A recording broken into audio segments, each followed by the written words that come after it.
Thanks for watching the Council in Brief. I'm Susan Kenedy. We're here with the latest news of the Montgomery County Council. Up first, a full house at the Silver Spring Civic Building for a town hall meeting on improvements to Metro.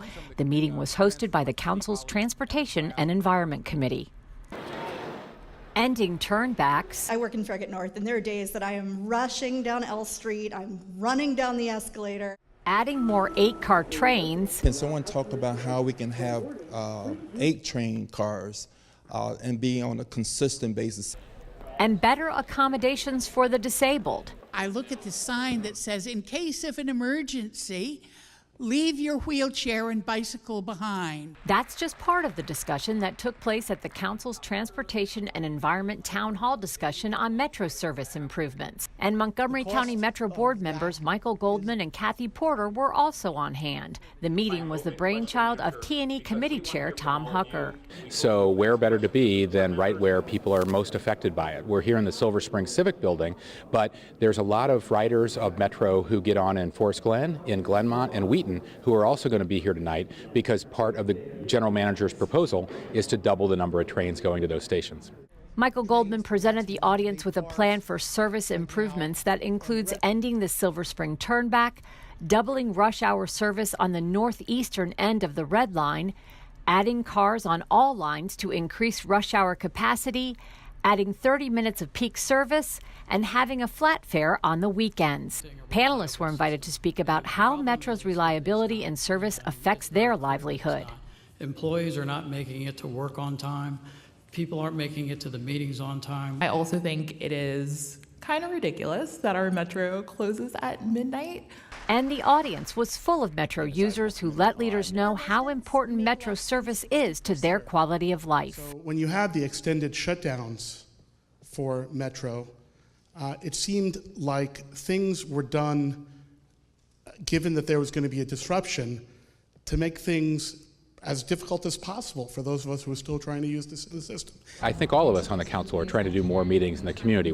We want to be accessible to our constituents, and more of them, we certainly are very, very well aware of all the transportation hassles in Montgomery County. During its most recent session, the council hosted a commemoration as part of Black History Month. We are now going to proceed with a council commemoration of Black History Month, which is always a really joyful occasion.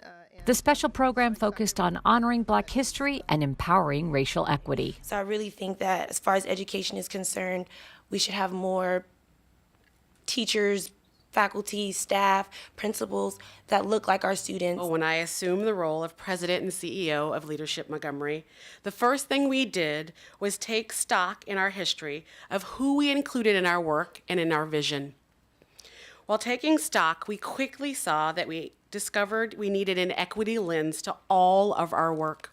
I think that we all understand that it is important to commit ourselves to envisioning and operationalizing policies to institutionalize new models of governing that use the lessons of the past to create a more equitable future. Talk to your families, learn about your history, but more importantly, crusade for a better place. And finally, the council will take action March 5th on a measure that would prohibit smoking in certain outdoor areas where food and beverages are served.